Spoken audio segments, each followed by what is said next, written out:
Good morning, YouTube. Warbles on lot here. Sunday, 20th of March, 2016. Preparing for the Outsiders.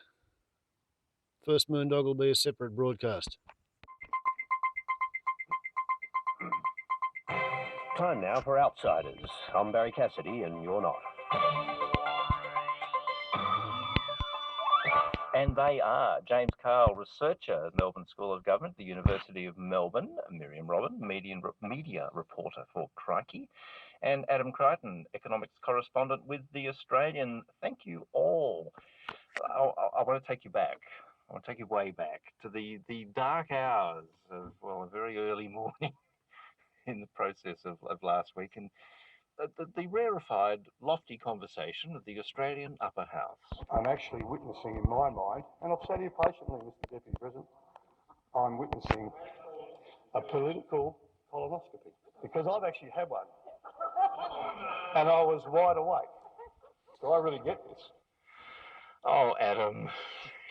Yeah, it's hardly edifying, is it? Well, and there was worse, of course, but we don't need to go there. But the inevitable outcome took place after the Senate sat through its 36-hour session. Adam, did we have to go through all that to get there? Well, we certainly didn't, I don't think. I mean, I think the outcome that we all expected has occurred. The reforms have been passed. I mean, it's unfortunate that it took so long, and it's sucked up so much of the the Senate's oxygen, indeed the political oxygen, this issue, that we're not talking about any reform, but we're talking about the intricate voting arrangements of the upper house. I think it's very depressing. I think that's an interesting point, Miriam, and it like so much in Australian politics, it steps out of what we're supposed to be talking about, and we sort of focus on the carnival. I mean, certainly, and it was a carnival. I mean, I guess Labor wanted to be able to say that they'd fought this tooth and nail everywhere that they could have, and they did, but they couldn't. They didn't have the numbers, and that was the case right at the start. So yeah, we just went through all of this, and it wasted some of the very few remaining hours of Senate times that we're going to have before the budget. And here, though, after all this, James, I mean, we have the outcome. We have changed somewhat significantly the way in which we will elect our upper house in future, but with precious little of our sort of attention being focused on those changes. Yeah, very, very, very much so. I mean, I guess anytime politicians talk about process, the process that affects them, it's I don't know, it's really edifying and mature. For the most part, if anything, it's either going to be hopelessly boring and arcane about the typical rules, or it'll be a carnival. Is there anything wrong with it being boring? I mean, why does politics have to be this sort of entertainment fest?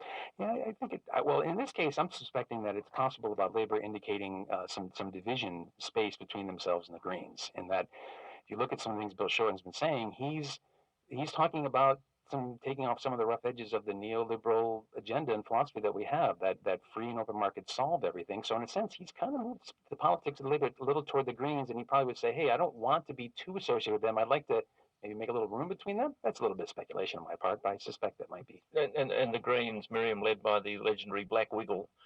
Yes, the Black Wiggle. Are making unexpected arrangements with the government. Well, I mean, not really unexpected. This has been the position of the Greens for a very long time, and they've been consistent on the kind of process that they think should happen when electing senators. And I mean, being willing to agree with the Liberals when they agree with your long-standing policy, I mean, that's not really surprising, is it? Couldn't they have agreed, though, Adam, to cut short the debate with the Liberals as well?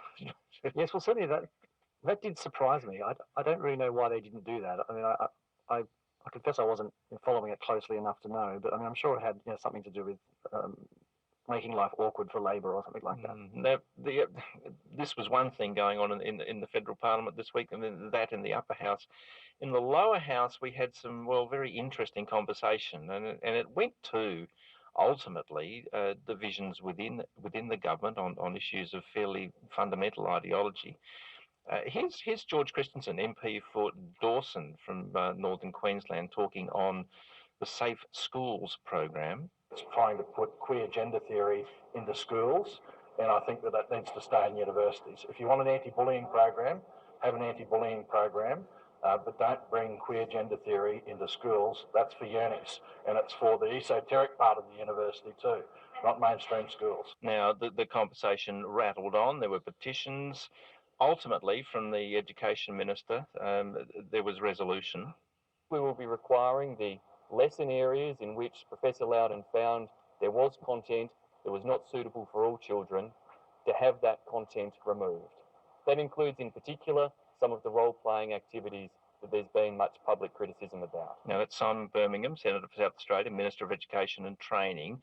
Miriam, this can't be seen other than as quite a victory for the right of the Liberal Party, Liberal country parties, Liberal national parties, the coalition. Yeah, I mean, I guess, in a way, when Turnbull called this review into it, he probably just thought that he would, get it off the front pages, just do whatever was needed to just stop this being an issue. But it completely failed. And I do wonder if earlier in the week, when they'd been given the briefing on the review and a number of Conservative MPs were very, very unhappy about what was in the review, whether, at that point, Turnbull or the Education Minister just realised that they wouldn't stop talking about this unless they were given much, much bigger concessions. I suspect, Adam, that can the Prime Minister imagine that this will be the end of ceding ground to the right of his party? No, look, it's probably not the end, but I mean, just on the merits of the issue, I mean, I think he had no choice but to have some sort of review. I think, frankly, some of the content of the program was fairly shocking. Not necessarily to me, but to large swathes of the population, and the issue wouldn't have gone away. I think the more interesting issue here is that this program's been around for quite some time, and then all of a sudden it's a huge issue. It's just, I mean, it kind of reminds me. Why has that happened? Well, I mean, it's the scrutiny by the media. I mean, the Australian newspaper has obviously applied a lot of scrutiny to it, and it has shocked a lot of people, and I think rightly so. I mean, as far as I know, the Abbott government was perfectly okay with this, but now it's an issue. I mean, it's a reminder that newspapers are still quite powerful.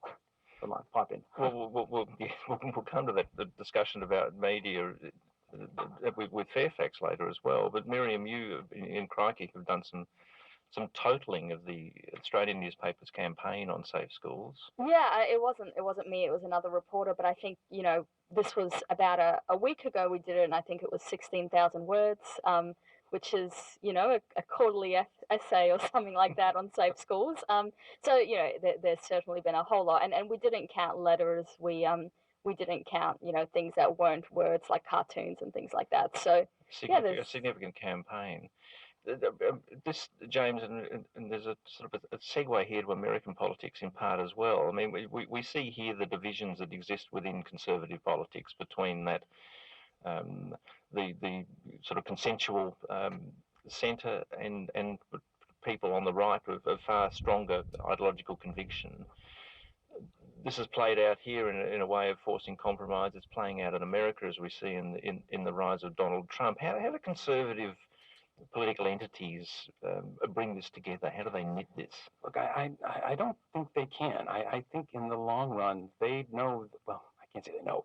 I suspect they're aware that they're losing this fight, that as infuriating as these skirmishes are, and you can see them in America, say in the remnants of the gay marriage fight, where they basically lost that fight, but we're down to now defending homophobic bakers and wedding planners.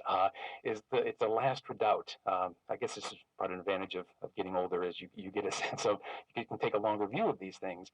And I take these small, tiny little skirmishes as signs of weakness on their part, not strength.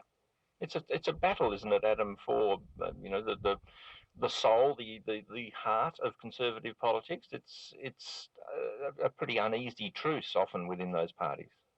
Yes, that's true. And I mean, it's of course not just happening in the US, but also in Europe too. We're seeing the emergence of these sorts of candidates. I think that the cause is a fundamental dissatisfaction with the economic system. It's not producing in the way it used to produce. It's not kind of generating the sorts of jobs that people want to have. And the US is the worst case of this. I mean, the middle class, the working class there has been crumbling for quite some time.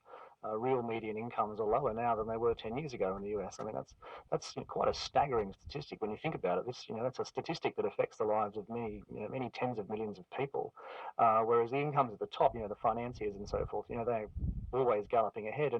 And so, actually, just last night I had the pleasure to talk to Mervyn King, the former governor of the Bank of England, and he was saying that he can kind of sympathise with with candidates like Bernie Sanders and their policies. I mean, he certainly doesn't endorse the policies, I might stress that, but he sympathises and understands, where the anger is coming from. People are looking for a way through this, aren't they? Yes, that's exactly right. So, I mean, Trump, very unfortunately, in my view, it looks like Trump will win the candidacy and, possibly even the presidency. But, I mean, I wouldn't say that he's right-wing or left-wing. I mean, his policies are very inconsistent and some would say nasty. I mean, he's a populist, basically. But he certainly reflects that anger, which working class people often can't really articulate. They don't really know why they're angry. Well, the basic reasons why they're angry, but they don't know the kind of what's wrong with the economy. Outsiders here on Sunday Extra: James Carl, Miriam Robin, and Adam Crichton. Miriam, away from the politics momentarily, and the other big thing in the week, and this is in your part of the world in media, was the big job losses in Fairfax. I mean, 120 people on the news side of that organisation is utterly, well, that's a devastating cut. Well, when you compare 4 years ago, it was a far larger number. It was 1,200. So it's a tenth of what was before. But in the meantime, newsrooms have just shrunk so much that a lot of journalists at The Age and the Sydney Morning Herald especially, the Financial Review hasn't been cut as much, but at those two metro papers, they're just really worried about how much smaller their newsrooms are going to get. They're not sure there's room to cut while still maintaining comprehensive city coverage in the way they do. And yet, Adam, not only cut because of the failure of the business. Yeah, that's right. Look, I mean, Fairfax is in a very difficult position, and I mean, I might add, I mean, it has a big rival in the ABC, like at least in its kind of cultural space, I suppose you'd say, that doesn't have to make a profit, and so Fairfax is obviously going to be beaten by that model. So to some extent, that's that is what we're seeing play out. I mean, of course, the consolidation obviously affects the News Corp papers as well, but I think not to quite the same extent. Yeah, and James, this is the thing about how do these media businesses function going into the future. There's so much discussion about this, and there's no obvious answer to that question. You're absolutely right. There isn't, and this has been really been a decline going on for probably, I guess, close to 20 years now, and that the model of really from the beginning of the Telegraph, when the idea that you could aggregate news from around the world and present everything in an aggregated broadsheet or tabloid newspaper, everything from sports to weather to entertainment, news, and so forth, and much of and people were getting it for all different reasons. I think about the newspaper I got in my home that I read the sports, and my mom read this section, and my dad read. It was an aggregated model that lasted for well over 100 years, and it's now been disaggregated in that there used to be just a few pipes, right? Every major city had a couple of newspapers, and then maybe a nation might have 3 television stations. And owning the pipe was incredibly valuable, and you just put as much information down that very narrow pipe, and that's past us.